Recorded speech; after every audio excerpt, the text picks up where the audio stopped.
Magandang gabi mga kamix. Medyo hindi maganda yung pakiramdam ko ngayon mga kamix, no? Bigla akong nahihilo kanina.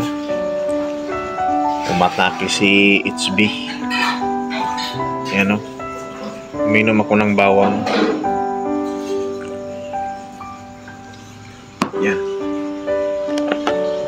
Yung pang-monitor sa blood pressure mga kamix.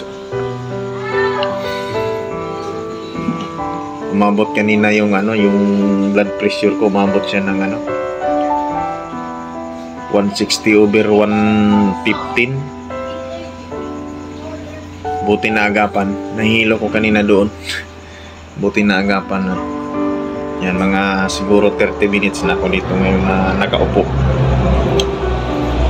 Minom ko agad ng bawang. Tapos parang yung feeling ko na wala akong naramdaman. Yung pag kinagat mo yung labi mo, hindi mo maramdaman yung sakit. Thank you Lord na lang at naagapan. Yan, dito muna ako ngayon. Naka naka 7 BP na, pero sawa naman sa ngayon bumaba na siya. Sawa ng Diyos. Na siya ngayon 125/95. Hindi katulad kanina na 160/115.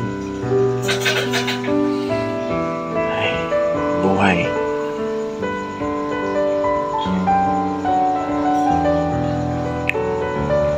Bawang kahit mapakla, iba yung lasa.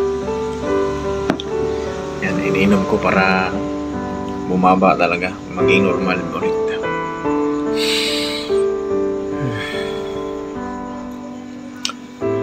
Yan, thank you Lord na lang at naagapan. Hindi ako natumba. Pangalawang beses na to nangyari sa akin mga kamix. Almost na din 1 year ang nakalipas nung una.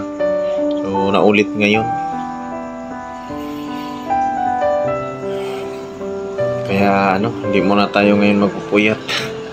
Mahirap talagang buhay. Ingatan ang sarili kay mahirap magkasakit. Yan lang mga kamix. Thank you God at pasalamat tayo sa Panginoon at maging okay ako ulit.